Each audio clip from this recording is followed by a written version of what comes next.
Hello मेरे भाई और बहनों, कैसे हो आप सभी। मेरे दोस्तों, आज के इस लेक्चर के अंदर हमें कौन सा नंबर 3 से स्टार्टिंग करनी है। मैं आपको एक बात बता दूं सर, ऐसे पढ़ने में हमारा फायदा ये होता है कि हम कॉन्सेप्टली ज्यादा समझ पाते हैं और लिखने में कम टाइम वेस्ट करते हैं, जो कि मैंने आपको पहले भी बताया था। सर, हमने कॉन्सेप्ट नंबर 1 डिस्कस कर लिया, जिसका नाम था हमारा इंपॉर्टेंट। कॉन्सेप्ट नंबर 1 था इंट्रोडक्शन पार्ट। कॉन्सेप्ट नंबर 2 हमने डिस्कस कर लिया है, जिसका नाम है डेफिनेशन पार्ट। दोस्तों, ना कॉन्सेप्ट नंबर 1 हमारे पेपर के लिए जरूरी है, ना कॉन्सेप्ट नंबर 2। हाँ, कॉन्सेप्ट नंबर 1 में एक दो पॉइंट जरूरी है कि 18,000 तक की सैलरी के लिए ही, वेजेस पर्सनों के लिए ही ये एक्ट एप्लीकेबल कवर होगा। वो पर्सन यहाँ पर कवर होंगे एक्ट के अंदर।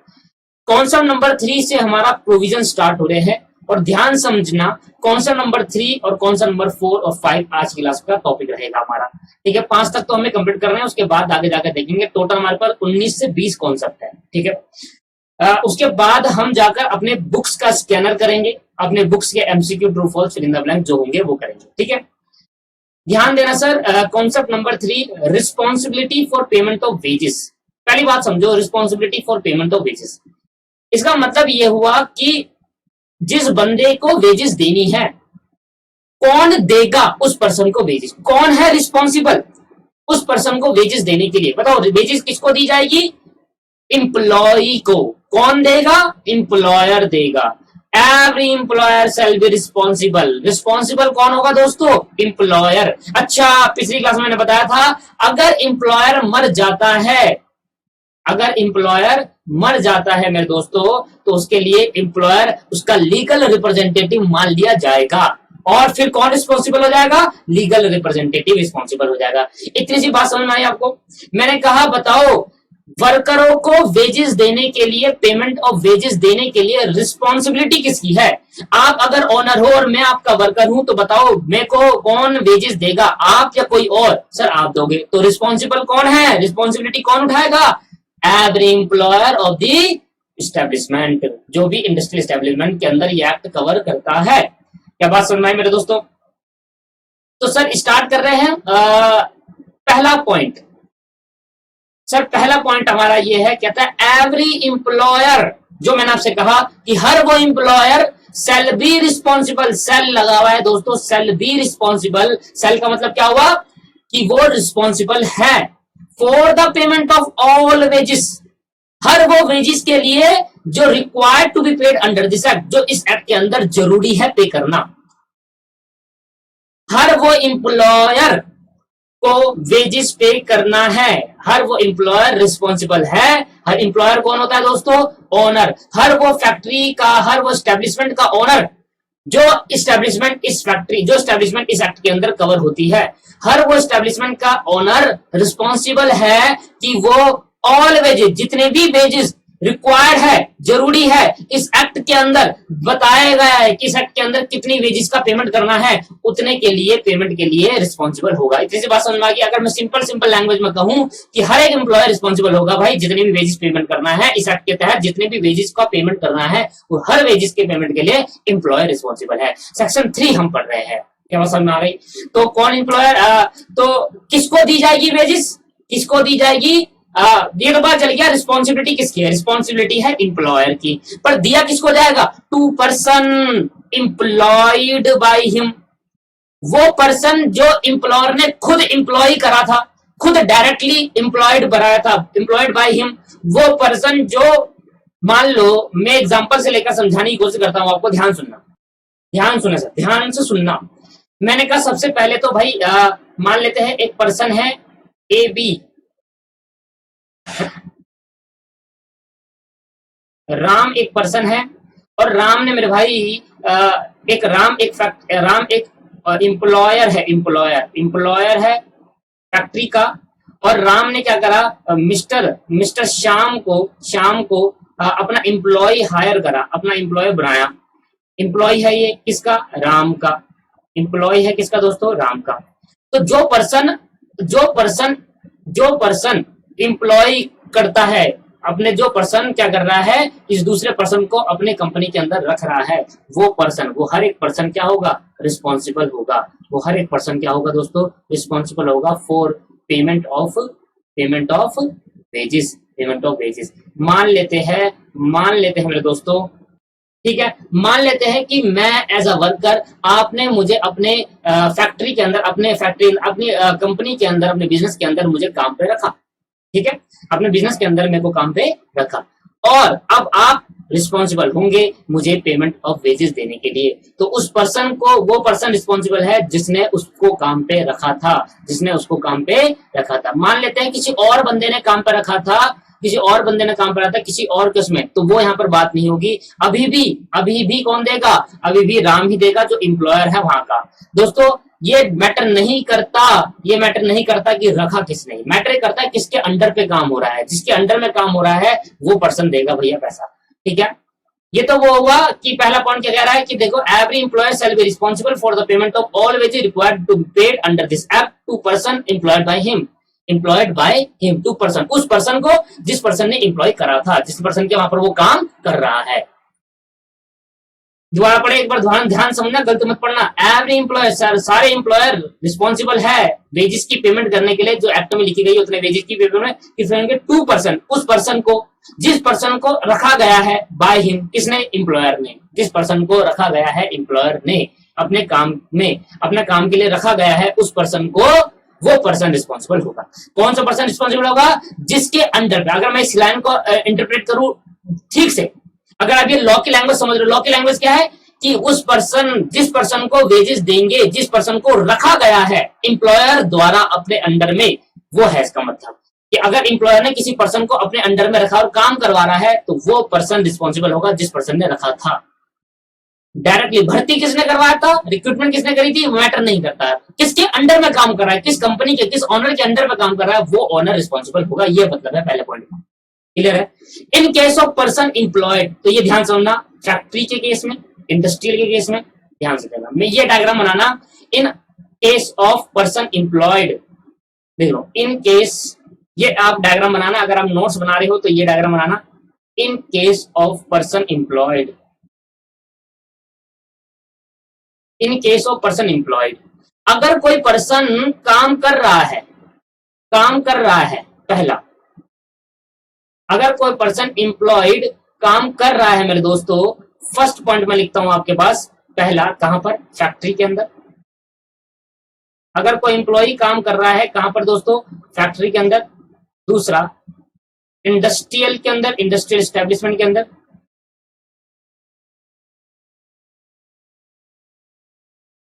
दूसरा, इंडस्ट्रियल एस्टेब्लिशमेंट के अंदर। तीसरा, रेलवे के अंदर, रेलवेज के अंदर। फोर्थ पॉइंट आपके पास है कॉन्ट्रैक्टर के अंदर, कॉन्ट्रैक्टर। और लास्ट में in any other case, in any other case. अगर आप ये चार्ट समझ गए ना दोस्तों, तो भैया सब आगे समझ लेना। आपको ध्यान देना, अगर कोई इंप्लॉय, कोई पर्सन काम कर रहा है फैक्ट्री के अंदर, तो पेमेंट कौन करेगा? ठीक, अगर कोई पर्सन काम कर रहा है इंडस्ट्रियल एस्टेब्लिशमेंट के अंदर, तो फिर वेजेस का पेमेंट कौन करेगा? अगर रेलवे के अंदर काम कर रहा है तो वेजेस का पेमेंट कौन करेगा? अगर कॉन्ट्रैक्टर के अंदर काम कर रहा है तो कौन रिस्पॉन्सिबल है वेजेस के पेमेंट करने के? अगर इन अदर केस के अंदर कौन रिस्पॉन्सिबल होगा वेजेस के पेमेंट? तो मैं सारी बातें आपको अलग अलग तरीके से बता रहा हूं कि अगर कोई पर्सन फैक्ट्री अलग अलग जगह पर काम करता है, इन अलग अलग जगह पर रिस्पॉन्सिबल कौन होगा वेजेस की पेमेंट करने के लिए? ध्यान सुनो, ठीक है? तो ध्यान सुनो, फैक्ट्री के अंदर दोस्तों कौन रिस्पॉन्सिबल है? फैक्ट्री के अंदर रिस्पॉन्सिबल है, रिस्पॉन्सिबल मैं बोल रहा हूं, आप कहीं लिख लेना, मेरे पे जगह नहीं है। फैक्ट्री के अंदर रिस्पॉन्सिबल है manager of the factory, manager of the factory. भैया मैनेजर ऑफ द फैक्ट्री ही रिस्पॉन्सिबल होगा वेजिस का पेमेंट करने के लिए। Manager of the factory, factory के केस के अंदर कौन है रिस्पॉन्सिबल कि कौन पर्सन को वेजेस देगा? मैनेजर देगा वहां का। इंडस्ट्रियल एस्टेब्लिशमेंट के अंदर कौन रिस्पॉन्सिबल है? मैंने कहा इंडस्ट्रियल एस्टेब्लिशमेंट के अंदर वो रिस्पॉन्सिबल है जो पूरी इंडस्ट्री एस्टेब्लिशमेंट को सुपरवाइज और कंट्रोल कर रहा है। तो सुपरवाइज और कंट्रोलर, सुपरवाइजर और कंट्रोलर ही रिस्पॉन्सिबल है कि वो वेजेस देगा। रेलवे के अंदर कौन रिस्पॉन्सिबल है वेजेस देने के लिए? रेलवे के अंदर सर कौन रिस्पॉन्सिबल है वेजेस देने के लिए, बताए जरा। Sir railway administration, railway administration administration railway administration क्या करेगी दोस्तों, एक पर्सन नॉमिनेट करेगी। ध्यान सुनना, रेलवे एडमिनिस्ट्रेशन तो ना रिस्पॉन्सिबल है, रेलवे एडमिनिस्ट्रेशन क्या करेगी, एक पर्सन को नॉमिनेट करेगी, नॉमिनेशन नॉमिनेट करेगी और लेकर आएगी for responsible for the payment of wages. ये नॉमिनेटेड पर्सन रिस्पॉन्सिबल होगा वेजेस की पेमेंट के लिए, ये नॉमिनेटेड पर्सन रिस्पॉन्सिबल होगा वेजेस के। अलग अलग लोकल एरिया में पर्सन रिस्पॉन्सिबल, ये पर्सन क्या होंगे, अलग अलग लोकल एरियाज के अंदर अलग अलग होंगे। जैसे कि रेलवे, जहां पर भी रेलवे है उस रेलवे के एरिया के अंदर कोई पर्सन होगा जो nominated by the railway administration होगा। रेलवे एडमिनिस्ट्रेशन, रेलवे डिपार्टमेंट में जो भी बड़े बड़े लोग हैं, जो भी बड़े बड़े पर्सन है, जैसे रेलवे मिनिस्टर कौन है, पीयूष गोयल है ना। तो रेलवे मिनिस्टर जैसे पीयूष गोयल थे, आगे कोई भी चेंज हो सकता है, आगे कोई भी चेंज हो सकता है, वो देखो। तो रेलवे मिनिस्टर जब लोकल एरिया के अंदर जो भी एक पर्सन को अपॉइंट करेंगे, नॉमिनेट करेंगे कि ये पर्सन रिस्पॉन्सिबल है क्या करने के लिए, सर वेजेस देने के लिए। क्लियर है या नहीं है, रिस्पॉन्सिबल है वेजेस देने के लिए। कॉन्ट्रैक्टर के केस में कौन है, जो डायरेक्टली चार्ज कर रहा है, डायरेक्टली चार्ज, जो डायरेक्टली चार्ज कर रहा है दोस्तों। ऐसे नहीं, ऐसे लिखो दोस्तों, person who directly charge under his person, वो पर्सन हु डायरेक्टली चार्ज,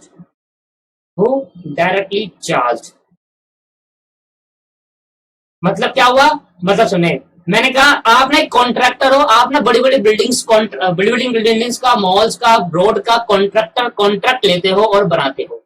हम आपके छोटे छोटे वर्कर है भाई, ठीक है। अब हम आपके छोटे छोटे वर्कर हो, तो आप एक मान लो डीएलएफ, देखा डीएलएफ का नाम सुना, डीएलएफ एक बहुत बड़ी कंस्ट्रक्शन कंपनी है, ठीक है। आप सर्च करना, डीएलएफ एक बहुत बड़ी कंस्ट्रक्शन कंपनी है। आपके वहां पर भी कहीं ना कहीं मॉल्स वगैरह बनाए होंगे डीएलएफ के अंदर, तो सुना डीएलएफ मॉल करके ऐसा कुछ, ठीक है। सुनना ध्यान से, आप नेट में सर्च मारोगे तो आपको नजर आएगा, ठीक है।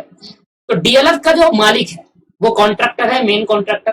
अब बताओ क्या सारे जो वर्कर है, क्या वो डीएलएफ का मालिक रिस्पॉन्सिबल है उसके लिए, आप बताओ सर, आप बताओ क्या भाई ये सही चीज है, ये सही चीज है क्या, नहीं सर। कॉन्ट्रैक्टर के लिए एग्जांपल सुनो सर, कॉन्ट्रैक्टर के लिए एग्जांपल दे रहा हूं मैं। ऐसा नहीं है कि दोस्तों कि मैं डिटेल में नहीं करा, मैं हर एक चीज डिटेल में करा रहा हूं, आप ध्यान सुनते जाए और समझते जाए, ठीक है। लिखना आपको नोट्स पक्का लिखना है सर, ये जो नोट्स मैं आपको दिए है इसको अपने हैंड में लिखो, तभी आपका फायदा है। अगर जैसे जैसे जितना आप लिखोगे ना उतना आपका बेनिफिट रहेगा। देखो मर्जी है दोस्तों, जितना आप लिखोगे उतना ही आपके लिए बेनिफिट रहेगा, अगर नहीं लिखोगे भैया बेनिफिट नहीं रहेगा। जितना लो को लिखते हैं उतना लो में पास होते हैं मेरे दोस्त, ठीक है। कॉन्ट्रैक्टर के लिए एग्जांपल है दोस्तों, मैं ध्यान सुनना, कॉन्ट्रैक्टर के केस में एग्जांपल मैं आपको बता रहा हूं। मान लो डीएलएफ एक बहुत बड़ी कंस्ट्रक्शन कंपनी है, DLF is a construction company,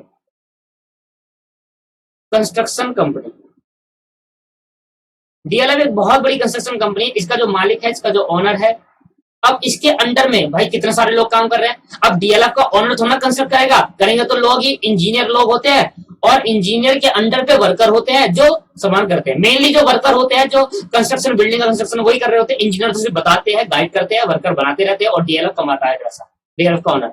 अब इसके अंदर मान लेते हैं 2 लाख वर्कर काम कर रहे हैं, 2 लाख वर्कर काम कर रहे हैं। अब बताओ 2 लाख वर्कर पूरे अलग अलग जगह पर, अलग अलग स्टेट पर काम हो रहा है इनका, और डिफरेंट स्टेट में इनके काम कर रहे हैं, डिफरेंट स्टेट्स में 2 लाख वर्कर काम कर रहे हैं। तो सबके लिए क्या डीएलएफ का ओनर रिस्पॉन्सिबल है, नहीं दोस्तों, ये सही नहीं है। आप सोचो क्या अब ये यही करता रहेगा कि सैलरी देता रहेगा, वेजेस देता रहेगा, नहीं दोस्तों।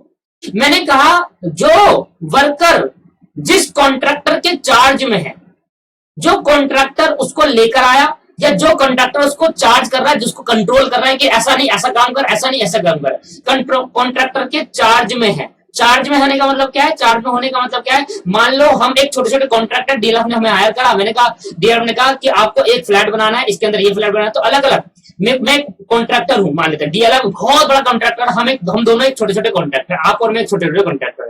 आपको हायर करा, आपका एक आधी बिल्डिंग आपको बनानी है, आधी बिल्डिंग मुझे बनानी है। मेरे अंडर में 1000 वर्कर काम करते हैं, आपके अंडर में भी 1000 वर्कर काम करते हैं। अब बताओ डीएलएफ वो वर्करों को पैसे देगा या हम देंगे, जो जिसमें हम चार्ज कर रहे हैं, उनपे चार्ज करने मतलब उनका काम सारा हम देख रहे हैं और हम करवा रहे हैं उनसे काम।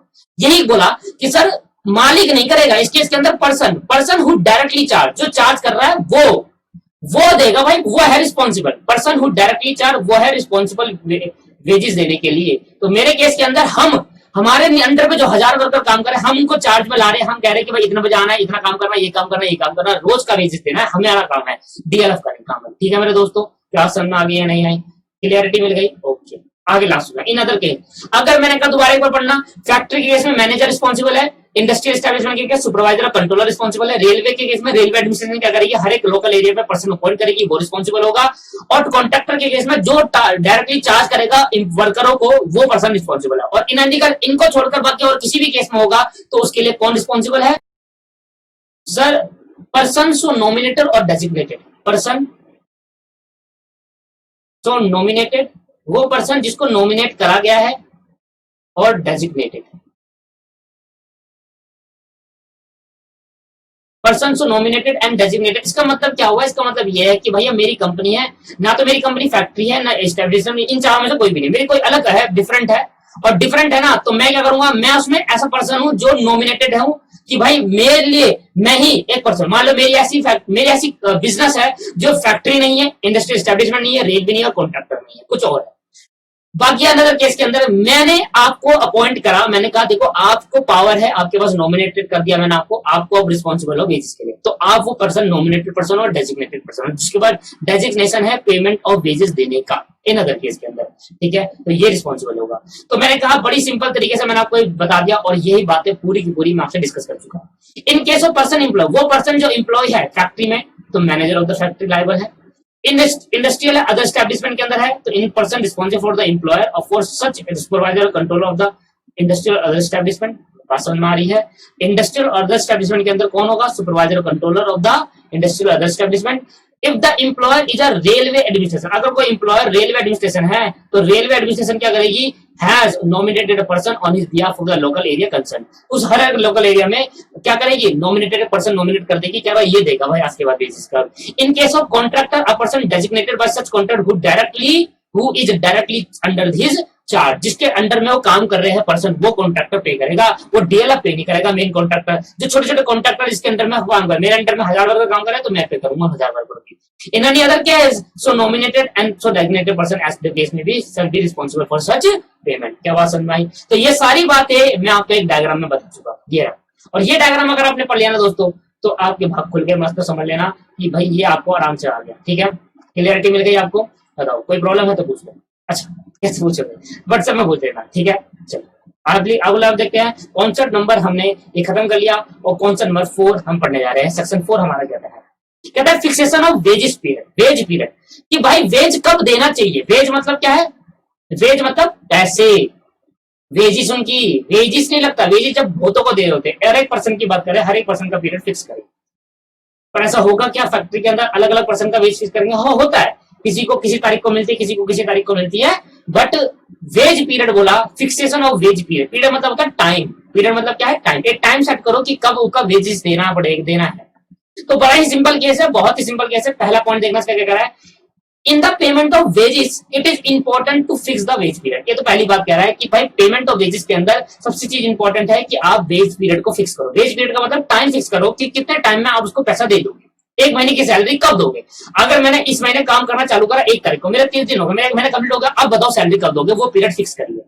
ठीक है भाई, कंसेप्ट में आया, कौन सा कंसेप्ट चल रहा है कि वेज पीरियड, जो मेरा वेजेस का अब हफ्ते में दोगे, महीने में दोगे, क्या दोगे, कितने में दोगे, ये मेरे को पर दिन वेजेस दोगे, पर डे में दोगे, या 2 दिन में दोगे, या 3 दिन में, या हफ्ते दोगे, 15 दिन के बाद दोगे, 1 महीने के बाद, कैसे मतलब कैसे दोगे वेजेस, तो वो वेज पीरियड मुझे सेट करके बताइए। Section 4 of the act provide that every responsible for the payment of wages, हर वो responsible, every responsible for the payment of wages shall be fixed. Every responsible नहीं दोस्तों, एवरी इंप्लॉयर आएगा, यहां पर लिख लेना सही। Every employer responsible for the payment of wages shall be fixed, fix period in respect of which wages shall be paid. जिस person को वेजेस देना है उस पर्सन का पेमेंट ऑफ वेजेस को पीरियड, टाइम फिक्स कर दे मेरे भाई। बहुत ही सिंपल कंसेप्ट है, बहुत ही सिंपल कंसेप्ट है। कहता है कि भाई ये कंसेप्ट कहता है भाई सबसे पहले तो वेजेस का पीरियड फिक्स कर दो, टाइम पीरियड फिक्स कर दो भाई, कब आप मेरे को वेजेस दोगे। जैसे कि मैंने कहा, this section further provide that no wages shall be exceed 1 month, 1 महीने से ज्यादा से एक्सीड नहीं करना चाहिए वेज पीरियड। मतलब 1 महीने से ज्यादा वेज पीरियड एक्सीड नहीं करना चाहिए। इसका मतलब क्या है, अगर 1 तारीख को मेरे को काम कर रहा हूं ना मैं, तो या तो 1 तारीख के 30 तारीख के बीच अंदर मुझे वेजेस दे दिया जाए, 1 तारीख से 30 तारीख के अंदर मुझे वेजेस दे दिया जाएगा। 1 महीने से ज्यादा एक्सीड नहीं करना चाहिए wage period. The wage period shall be the wage period shall be daily, चाहे तो रेगुलर हो या वीकली हो या फोरनाइट मतलब 15 दिन हो, फॉर एनी पीरियड, किसी भी दिन में हो सकता है, but the period should not exceed 1 month, 1 महीने से ज्यादा का पीरियड एक्सीड नहीं कर सकता मेरे दोस्तों। वेज पीरियड 1 महीने से ज्यादा एक्सीड नहीं हो सकता, मतलब ऐसा नहीं हो सकता कि 2 महीने की इकट्ठा वेज दे रहे हो। 1 महीने से एक्सीड का मतलब ये हुआ कि ऐसा नहीं हो सकता कि 2 महीने की 15 दिन की वेज दे दो एक साथ, 2 महीने की वेज एक साथ नहीं दोगे, 1 महीने की वेज एक साथ दोगे, ऐसा मतलब है। वेजेस पीरियड एक्सीड 1 मंथ से 1 मंथ की वेज दो चीज अलग है। आप मत ये मत समझना कि 1 तारीख को मैंने ज्वाइन करा और 30 तारीख को मुझे सैलरी मिल जानी चाहिए, ऐसा नहीं है दोस्तों। सैलरी 5 को ही मिल सकती है, पर ये जो सैलरी मिल रही है वो 1 महीने से ज्यादा की नहीं होनी चाहिए, 1 महीने की सैलरी मिल जानी चाहिए। ऐसा नहीं कि आप पहले 1 महीने काम करो फिर दूसरा महीने भी काम करो तब मैं सैलरी दे रहा हूं, ऐसे नहीं होगा दोस्तों। ये एक्सीड 1 मंथ का मतलब है, इसका मतलब है कि पीरियड जो है वो 1 महीने से ज्यादा एक्सीड नहीं होना चाहिए, जो वेज पीरियड है वो 1 महीने से ज्यादा एक्सीड नहीं होना चाहिए। सैलरी 1 महीने जो वेज पीरियड मिलेगा, वेजेस मिलेगा, जो वेजेस मिलेगा दोस्तों, मैंने कहा 15,000 मेरे को वेजेस देना है तो वो वेजेस 1 महीने का होना चाहिए, 1 महीने के अंदर अंदर वेजेस पे हो जाना चाहिए। ठीक है मेरे दोस्तों, आगे बात समझ में आ गई। चलो, तो वेजेस पीरियड कैसा होना चाहिए, देखो वेजेस है, सैलरी होती तो बात अलग होती, सैलरी अलग चीज हो गई एक तरीके का है, और सैलरी को भी हम इसमें कन्वर्ट करेंगे, पर आगे जाकर अभी जरूर ध्यान सुनना। मैंने कहा भाई डेली, वीकली, फोरनाइट और फॉर एनी पीरियड। डेली दे दो, वीकली दे दो, 15 दिन में दे दो, या महीने के एंड में दे दो, पर महीने से ज्यादा एक्सीड नहीं करना चाहिए। Wage period can not be exceed, wage period can not be exceed 1 month, 1 महीने से ज्यादा एक्सीड नहीं होना चाहिए मेरे दोस्तों। क्या समझ में आया? कॉन्सेप्ट नंबर 4, कॉन्सेप्ट नंबर 4 क्या कहता है, सबसे पहले ये कहता है कि भैया ये बहुत ज्यादा इंपॉर्टेंट है, वेजेस का पेमेंट दे देगा, वेजेस का पेमेंट के लिए पहले पीरियड फिक्स करो कि कब वेजेस पेमेंट करनी है, तो वो पीरियड फिक्स करना एक बहुत ज्यादा इंपॉर्टेंट चीज है। सेक्शन 4 हमें कहता है कि भाई हर एक एम्प्लॉय रिस्पॉन्सिबल है कि वो पहले तो वेजेस का पीरियड फिक्स करेगा, वो वेजेस का पीरियड 1 महीने से ज्यादा एक्सीड नहीं करना चाहिए। तीसरा पॉइंट, वो डेली हो सकता है, वीकली, फोरनाइट और एनी पीरियड हो सकता है, पर नॉट एक्सीड 1 मंथ, 1 महीने से ज्यादा एक्सीड नहीं किया जा सकता। क्लियर है मेरे दोस्तों, समझ में आ गया? समझते रहना, बहुत इंपॉर्टेंट चीज है। और सर ये आपके पास टाइम ऑफ द वेजेस, बस मैं टाइम ऑफ द वेजेस बाद में कराऊंगा, पहले मुझे ये कराना है, पहले मुझे ये कराना है time of the wages, next class में करेंगे दोस्तों। Time for payment of wages, time, क्या टाइम होना चाहिए, देखो पीरियड, पीरियड और टाइम का मतलब समझ में आएगा आपको, बट ये नेक्स्ट क्लास में करेंगे। पहले अभी मुझे करा देना है क्या, mode of payment, mode of payment, payment कैसे होनी चाहिए, पेमेंट कैसे करें, मोड ऑफ पेमेंट, पेमेंट कैसे होनी चाहिए। तो मोड ऑफ पेमेंट देखेंगे दोस्तों, ध्यान देना। Section 6 provide that all wages shall be paid currency coin, currency coin मतलब जो इंडिया की करेंसी है उसमें, अगर इंडिया में लॉ पढ़ रहे हो तो इंडिया की करेंसी देखोगे, करेंसी नोट होना चाहिए, या तो सिक्के दे दो या नोट दे दो, और या भाई चेक दे दो, but credit in the wages into bank account of the employ, employ के बैंक अकाउंट में क्रेडिट कर दो with or without consent of the employ. ये मत देखो, ये मत देखना कि एम्प्लॉय चाहे ना चाहे, विद और विदाउट कंसेंट लिखा है, विद और विदाउट कंसेंट का मतलब समझ लो, विद और विदाउट कंसेंट का मतलब समझ लो, एम्प्लॉय की कंसेंट मंजूरी हो या ना हो, हम चेक से पेमेंट कर सकते हैं, ये एम्प्लॉयर का बेनिफिट। मैं एम्प्लॉयर हूं, आप एम्प्लॉय हो मेरे, आपने कहा भैया मुझे ना बैंक में नहीं चाहिए, मैंने कहा मेरी मर्जी, मैं बैंक में दूंगा, तो मैं आपका बैंक अकाउंट खुलवाऊंगा, तो वैसे तो नहीं सकता, अगर बैंक अकाउंट नहीं है तो बैंक अकाउंट नहीं खुलवाऊंगा, बट ऐसा नहीं होता। बट एम्प्लॉयर चाहे तो बिना पूछे, विद और विदाउट कंसेंट लिखा है, पूछ भी सकता है, बिना पूछे भी एम्प्लॉय के बैंक अकाउंट में सीधा क्रेडिट कर सकता है बाय चेक, चेक के द्वारा क्रेडिट कर सकता है। ऑनलाइन ट्रांसफर नहीं है, चेक द्वारा क्रेडिट करेगा भाई, चेक द्वारा क्रेडिट करेगा। बहुत पुराना लॉ है, ऑनलाइन ट्रांसफर उस टाइम नहीं चलता था, अब चल गया है, तो ऑनलाइन ट्रांसफर सभी करते हैं भाई। कौन कौन चेक देता होगा भाई, आप मुझे बताओ, ऑनलाइन ट्रांसफर करते हैं ना? हाँ, अगर लिखा नहीं है, पर देखा जाए तो फैक्ट्री के एम्प्लॉय भी फैक्ट्री के वर्करों को ऑनलाइन पेमेंट कर देते हैं मेरे दोस्तों। ठीक है, क्रेडिट होना चाहिए बस। यहाँ पर चेक की जगह पे यहाँ पर ऑनलाइन मोड भी लिखा होना चाहिए था, बट यहाँ पर बहुत पुराना लॉ है तो अभी तक चेंज ही नहीं करा, चला आ रहा है, चलने दो। बट प्रोवाइडेड दैट का मतलब पता है आपको, अगर किसी पैराग्राफ की स्टार्टिंग प्रोवाइडेड दैट से शुरू हुआ, इसका मतलब फर्स्ट प्रोविजो है, तो सेक्शन 6 को हमेशा प्रोवाइडेड दैट से शुरू होगा। अगर आप शुरू से खिलाफ देखते हुए, जैसे मैंने आपको शेड्यूल दिया है, तो प्रोवाइडेड दैट का मतलब आपको पता है। अगर आपने मेरे शेड्यूल के अकॉर्डिंग क्लास नहीं देखी तो मैं को नहीं पता भाई, मेरे शेड्यूल के अकॉर्डिंग क्लास देखिए आप। प्रोवाइडेड दैट का मतलब क्या है, फर्स्ट प्रोविजो, अगर किसी भी पैराग्राफ की स्टार्टिंग प्रोवाइडेड दैट से होती है, बोलते हैं फर्स्ट प्रोविजो। जब भी कोई सेक्शन पढ़ा जाएगा उसके साथ मिलाकर पढ़ा जाएगा, अधूरा नहीं तो अधूरा रह जाएगा। सेक्शन 6 अधूरा है, इसको पढ़ने पड़े बिना। कह रहा provided that the appropriate government में notify is official gazetted, Bharat का राजपत्र, स्पेसिफाई द इंडस्ट्रियल और other establishment the employer of which shall we pay every person employed in such industry or other establishment by wages only by check or crediting the wages in the bank account। अब देखो crediting the wages लिख दिया, check अलग कर दिया और wages देखो डाला ना यहाँ पर प्रोविजन। मैंने कहा ना अभी तक यहाँ था, फिर यहाँ पर प्रोविजन डाला कि क्रेडिट कर दो वेजेस को बैंक अकाउंट में, कैसे भी कर दो। और लिखा यहाँ पर या तो चेक से थ्रू कर दो पेमेंट या क्रेडिट कर दो। अब क्रेडिट कैसे भी हो सकता है, online transfer, net banking, phone पे, गूगल पे, जो भी पेटीएम वगैरह जो भी यूज कर दो, कैसे भी कर दो, क्रेडिट होना चाहिए उसके बैंक अकाउंट के अंदर। फिर दोबारा पढ़ेंगे, बहुत आसान से पढ़ेंगे, अभी मैंने आपको प्रोविजन ही सिखाया। प्रोवाइडेड दैट अप्रोप्रिएट गवर्नमेंट में नोटिफाई, अप्रोप्रिएट गवर्नमेंट क्या कर सकती है, नोटिफिकेशन ला सकती है ऑफिशियल गैजेटेड में, भारत का राजपत्र में अपनी गवर्नमेंट साइट के अंदर वो ला सकती है नोटिफिकेशन। स्पेसिफाई, अलग से स्पेसिफाई करके बताइए वो इंडस्ट्री और अदर एस्टेब्लिशमेंट, स्पेसिफाई करके बताइए ये वाली इंडस्ट्री या ये वाली एस्टेब्लिशमेंट के अंदर the employer of which shall be paid to every person employed in such industry by the way of check or crediting the wages of the bank account. बहुत सिंपल है, मैं तुम समझाता हूं। सेक्शन 6 हमें क्या बोलता है, कहता है कि भाई या तो आप वेजेस का पेमेंट करेंसी में कर दो या वेजेस का पेमेंट आप क्या कर दो, वेजेस का पेमेंट आप करेंसी में कर दो, वेजेस का पेमेंट आप करेंसी कॉइन में कर दो, करेंसी नोट में कर दो, या by cheque crediting the wages in the bank account of the employ with or without concern the wages. ये समझ में आया।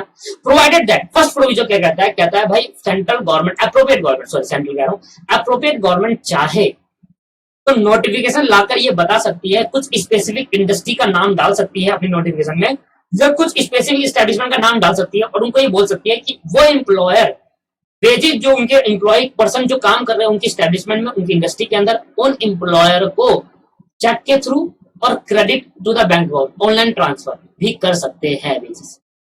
जिन एस्टेब्लिशमेंट को नोटिफाई करेंगे भाई वही एस्टेब्लिशमेंट चेक क्रेडिट करेगी और चेक से पेमेंट करेगी, अदरवाइज नहीं करेगी। नहीं तो पैसे देगी या चेक देगी बस। मतलब क्रेडिट इसमें नया आया है, यहाँ पर क्रेडिट पता नहीं क्यों डाल दिया इन्होंने, चेक देगी और वो देगी बस, ठीक है। तो वेजेस कैसे पे हो सकता है, यहाँ तो लिखा है, देखो यहाँ पर क्या लिखा है, यहाँ पर देखो इन दोनों में और इन दोनों में डिफरेंस है। ऊपर वाले में क्या डिफरेंस है, ऊपर वाले में सिर्फ कह रहा है कि वेजेस कैसे पे हो सकती है, डिफरेंस है। उस पर यह नहीं कहा कि वेजेस कैसे पे होनी है, कैसे पे करनी है हर एक एम्प्लॉयर को, उसमें कहा है कि कैसे कैसे पे हो सकती है। आप कॉइन दे दो, सिक्का दे दो, आप नोट दे दो, आप चेक के थ्रू पेमेंट कर दो। अगर आपको चेक के थ्रू पेमेंट करनी है या आपको क्रेडिट करना है, ऑनलाइन ट्रांसफर करना है, तो आपको प्रोवाइडेड दैट की बात सुननी पड़ेगी। और प्रोवाइडेड दैट कहता है, ये कहता है, ये वाला सेक्शन कह रहा है दोस्तों आपको, ये सेक्शन कह रहा है कि वेजेस का पेमेंट कैसे हो सकता है, चेक, करेंसी नोट और करेंसी कॉइन, ठीक। प्रोवाइडेड दैट कहता है अगर अप्रोप्रिएट गवर्नमेंट चाहे तो कुछ स्पेसिफिक इंडस्ट्री एस्टेब्लिशमेंट के एम्प्लॉयर को ये बेनिफिट दे सकती है कि वो जो पेमेंट करेगा वो wages by cheque, only by cheque, only by cheque, ध्यान सुन लो, ओनली बाय चेक से, मतलब वो कैश नहीं ले सकता, वो करेंसी नहीं ले सकता, या क्रेडिट करेगा। मतलब वो कैश और करेंसी नहीं ले सकता, या तो क्या करेगा, ओनली बाय चेक करेगा या क्रेडिटिंग करेगा या फिर ऑनलाइन ट्रांसफर करेगा बैंक अकाउंट में, वो कैश में या करेंसी में नहीं दे सकता। कौन नहीं दे सकता, जो अप्रोप्रिएट गवर्नमेंट स्पेसिफाई करेगी इंडस्ट्री को। एक नोटिफिकेशन निकालेगी और नोटिफिकेशन में मान लेते हैं 10 इंडस्ट्री का नाम लिखा, 10 इंडस्ट्री या एस्टेब्लिशमेंट का नाम लिखा और इसको कहा कि भाई ये 10 इंडस्ट्री ना कभी भी अपने वर्कर को कैश और कॉइन के थ्रू पेमेंट नहीं करेगी, सिर्फ कैसे करेगी, या तो चेक या तो ऑनलाइन ट्रांसफर कर बैंक अकाउंट। क्या समझ में आई बात या नहीं आई, क्या क्लियरिटी मिली है, ठीक है।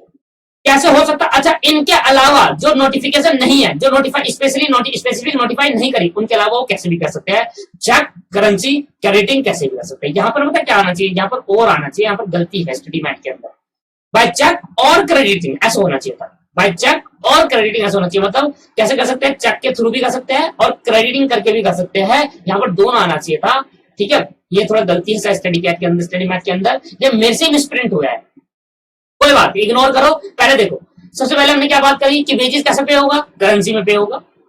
करेंसी कौन सी आएगी, कॉइन भी हो सकता है, नोट भी हो सकते हैं, चेक के थ्रू पेमेंट हो सकता है, ऑनलाइन ट्रांसफर भी कर सकते हैं, क्रेडिट भी कर सकते हैं, सीधा डायरेक्ट। क्रेडिट कैसे होगा, direct bank account, online transfer से ही होगा ना। 4 चीजों से वेजेस का पेमेंट हो सकता है। पर अगर कोई स्पेसिफिक इंडस्ट्री है जो अप्रोप्रिएट गवर्नमेंट ने नोटिफाई करेगी अपने ऑफिशियल गैजेट में, तो वो इंडस्ट्री या तो चेक से करेगी या फिर क्रेडिट करेगी, वो करेंसी कॉइन नहीं दे सकती या करेंसी नोट नहीं दे सकती। इंडस्ट्री की बात कर रहा हूं, जो स्पेसिफाई है उनकी नोटिफिकेशन में, उन्हीं की बात। अलग अलग टाइम पर आती है, ये हमें पढ़ने की जरूरत है कि कौन सी इंडस्ट्री है। हमें तो बस पढ़ना है जो इंडस्ट्री नोटिफाई होगी वो चेक और क्रेडिट करके ही करेगी, और जो इंडस्ट्री नोटिफाई नहीं है वो किसी में भी कर सकती है, चेक, क्रेडिट और करेंसी नोट और करेंसी पॉइंट से भी कर सकती है। ठीक है, यहाँ ठीक कर लेना, यहाँ पर और आना चाहिए, यहाँ पर गलती है कहीं ना कहीं, यहाँ पर मेरे दोस्तों और आना चाहिए। ठीक है, यहाँ पर आप लिखोगे ना तो यहाँ लिख देना बाय और लिख देना, और लिख देना दोस्तों, क्योंकि यहाँ और आना चाहिए, सही चेंज हो चुका है ये शायद। ठीक है, चलो भाई आज की क्लास में इतना ही करेंगे, डिडक्शन ऑफ फाइन पढ़ेंगे पहले। पहले मुझे अगली क्लास के अंदर आपको ये कराना है, बहुत इंपॉर्टेंट टॉपिक है ये वाला। ठीक है, बहुत इंपॉर्टेंट टॉपिक है दोस्तों, बहुत इंपॉर्टेंट टॉपिक है यार। ठीक है, इंपॉर्टेंट है। तो नेक्स्ट क्लास में मैं आपको इंपॉर्टेंट टॉपिक कराऊंगा। आज क्लास में इतना ही करते हैं, नेक्स्ट क्लास में मिलते हैं दोस्तों। See you next class. Thank you very much.